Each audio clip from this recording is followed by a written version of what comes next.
कहानी एक voice over से शुरू होती है। टाइटन्स के खिलाफ देवताओं की लड़ाई के दौरान हेडिस ने क्रैकन का निर्माण किया, जो एक भयानक राक्षस था जिसने देवताओं की जीत हासिल करने में मदद की। ज्यूस और उसके भाइयों ने फिर दुनिया को आपस में बांट लिया। ज्यूस ने आसमान ले लिया, पोसेडॉन ने समुद्र, और ज्यूस द्वारा धोखा दिए गए हेडिस को अंडरवर्ल्ड पर शासन करने के लिए छोड़ दिया गया। बाद में ज्यूस ने नश्वर मनुष्यों का निर्माण किया, जिनकी पूजा ने देवताओं की अमरता को बनाए रखा। हालांकि समय के साथ कुछ नश्वर अपने रचनाकारों की अवहेलना करने लगे। कहानी की शुरुआत होती है एक समंदर के किनारे से, जहां एक फिशरमैन स्पिरोस और उसकी वाइफ मरमारा को एक संदूक मिलता है। उस संदूक में एक बच्चा होता है जो जिंदा होता है। ये बच्चा होता है पर्सियस। स्पाइरोस और मरमारा उसे अपना लेते हैं और अपने बच्चों की तरह पालते हैं। 18 साल बाद पर्सियस और उसका परिवार दिखता है, जो समंदर में मछली पकड़ने गए होते हैं, पर उन्हें वहाँ एक भी मछली नहीं मिलती। स्पाइरोस कहता है कि देवता हमें बहुत ज्यादा परेशान कर रहे हैं। स्पाइरोस का मानना था कि देवताओं ने उसकी रोजी रोटी छीनी है, पर मरमारा को लगता है देवता उनकी मदद जरूर करेंगे। वो बोट से सफर करते रहते हैं जब वो देखते हैं कि आर्गोस के सोल्जर्स एक बड़े ज्यूस की स्टेच्यू को तोड़ रहे हैं। हेडिस, अंडरवर्ल्ड का देवता और ज्यूस का भाई, उन पे हमला कर देता है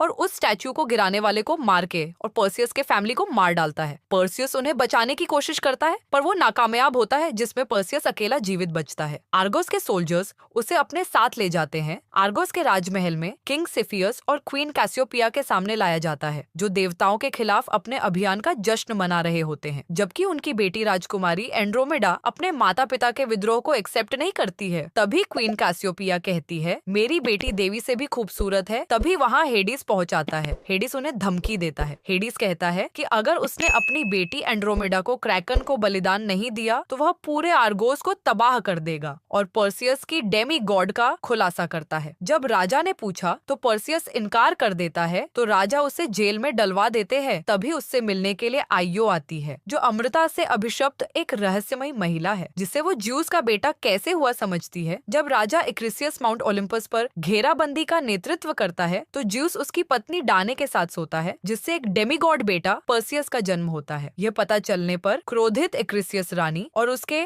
नवजात बच्चे को एक संदूक में बंद कर देता है और उन्हें समुद्र में फेंक देता है। ज्यूस राजा पर बिजली के बोल्ट से प्रहार करके प्रतिशोध लेता है, जिससे वह गंभीर रूप से घायल हो जाता है। और तुम्हारा जन्म क्रैकन को मारने के लिए हुआ है। फिर वो क्रैकन को हरने के लिए मान जाता है। ड्रेको के देखरेख में पर्सियस, आयो और किंग्सगार्ड क्रैकन को हराने का रास्ता तलाशने के लिए उन्हें स्टाइजियन चुड़ैलों से पूछना पड़ेगा कि क्रैकन को कैसे हराए। फिर वो चुड़ैलों से मिलने के लिए निकलते हैं, और दूसरी तरफ हेडिस एक्रिसियस को ताकत देता है कि वो पर्सियस को मार सके। ये वही राजा है जिसकी वाइफ को ज्यूस ने प्रेग्नेंट किया था। कुछ दूर चलने के बाद वो एक जंगल में आराम करने के लिए रुकते हैं। तब अपने बेटे की मदद करने के लिए ज्यूस पर्सियस को ओलंपस पर एक डिवाइन तलवार देने की कोशिश करते हैं, जिसे वह लेने से इनकार कर देता है। इसके तुरंत बाद उन पर राजा एक्रिसियस उन पे हमला कर देते हैं, जिसे अब कैलिबोस के नाम से जाना जाता है, जो हेड्स के लिए काम कर रहा है। एक्रिसियस ज्यादा ताकतवर हो गया था पहले के मुकाबले। लड़ाई के दौरान ड्रेको कैलिबोस का हाथ काट देता है। एक हाथ न होने की वजह से वो कमजोर पड़ रहा था, तो वो भागने लगता है, जिससे उसे एक रेगिस्तान में पीछे हटने के लिए मजबूर होना पड़ता है, जहां उसकी चोट से खून बड़े बिच्छुओं को पैदा करता है, जो उन सब पर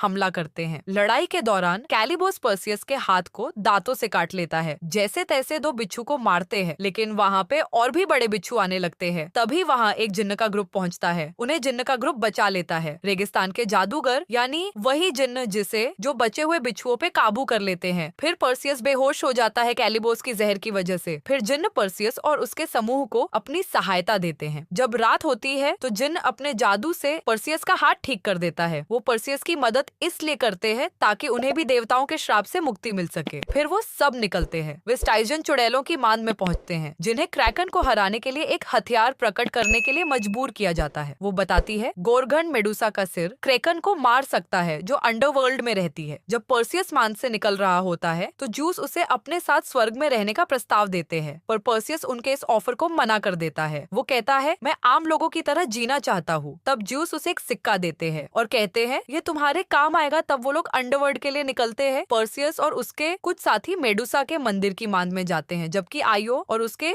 शिकारी साथी बाहर रहते हैं। ज्यूस के सिक्के की मदद से मेडुसा के मंदिर तक पहुंचते हैं। मेडुसा बहुत खतरनाक होती है। जो भी उसकी आंखों को देखता है वो पत्थर की मूर्ति बन जाता है। मेडुसा पर्सियस को छोड़कर सभी को मार देती है, जो अंततः अपनी ढाल के पिछले और निचले हिस्से का उपयोग करके उसे अपनी पीठ मोड़कर देखने के लिए उसका सिर काटने में सफल हो जाता है। मेडुसा की मान से बाहर निकलने पर कैलिबोस प्रकट होता है और आयो को घातक रूप से चाकू मार देता है। जब पर्सियस और कैलिबोस लड़ते हैं तो पर्सियस डिवाइन सोर्ड उठाता है और अपने प्रतिद्वंद्वी को मार देता है। कैलिबोस का मानव रूप कुछ समय के लिए बहाल हो जाता है और वह मरने से पहले पर्सियस से देवताओं की तरह न बनने की विनती करता है। जब आयो मर रही होती है तो वह पर्सियस से एंड्रोमेडा और आर्गोस को बचाने का आग्रह करती है। पंखों वाला घोड़ा पेगासस आता है और पर्सियस को वापस आर्गोस ले जाता है, जबकि हेडीस ज्यूस और देवताओं का विश्वास जीतने के लिए उनसे चालाकी से काम लेता है और क्रैकन को छोड़ देता है। हेडीस का कट्टर उपासक प्रोकोपियन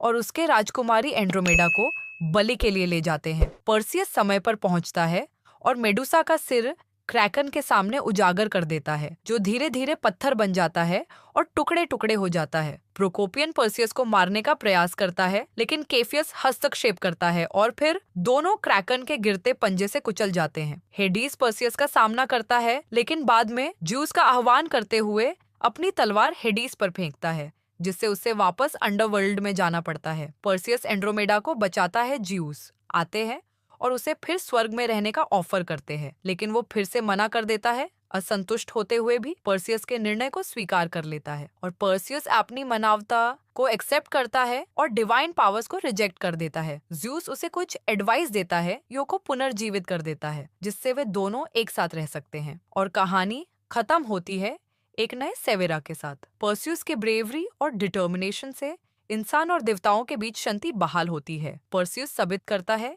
कि एक आदमी अपनी तकदीर खुद लिख सकता है, चाहे वो मनुष्य हो या देवता। हेलो मूवी मेनिएक्स, क्या आप भी मूवीज के बारे में हर छोटी छोटी जानकारी जानना चाहते हैं? तो फिर हमारा चैनल आपके लिए परफेक्ट है। यहाँ पर हम लेकर आते हैं हर नई मूवी का डिटेल्ड एक्सप्लेन वीडियो, जिससे आपको मिलेगी हर मूवी की इनसाइड स्कूप। तो अभी सब्सक्राइब करें और मूवी के सीक्रेट्स एक्सप्लोर करें सिर्फ हमारे साथ।